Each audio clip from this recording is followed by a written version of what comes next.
transition écologique, formation professionnelle et numérique. Le gouvernement a présenté lundi les grandes lignes du plan d'investissement promis par Emmanuel Macron, qui sera doté de 57 milliards d'euros pour financer d'ici 2022 les priorités de l'exécutif. Élaboré par l'économiste Jean Pisani-Ferry, l'homme orchestre du programme présidentiel d'Emmanuel Macron, ce plan quinquennal doit permettre d'amplifier l'effet des réformes économiques, fiscales et sociales du gouvernement, a souligné M.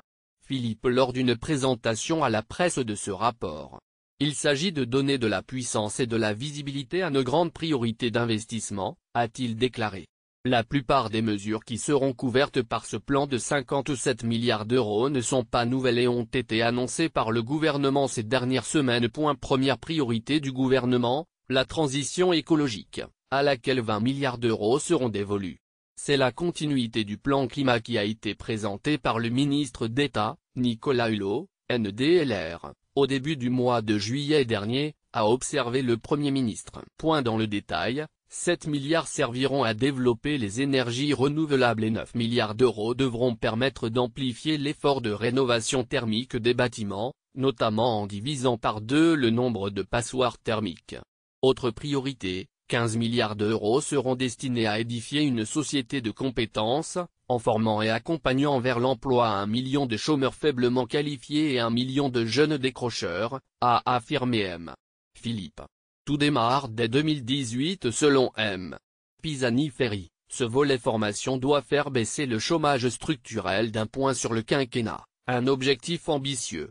On réinsère dans l'emploi 300 000 personnes, a-t-il détaillé, tout en disant espérer plus. Le plan prévoit aussi d'octroyer 13 milliards d'euros à l'innovation et la compétitivité, dont 5 milliards à l'agriculture pour accélérer l'adaptation des outils et le changement des pratiques, mieux intégrer la réponse aux défis climatiques, ou encore renforcer la compétitivité des différentes filières.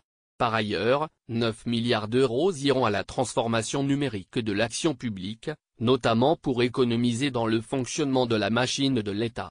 Quelques 4,9 milliards seront mobilisés dans le secteur de la santé, notamment pour accélérer la numérisation du système de santé et de cohésion sociale.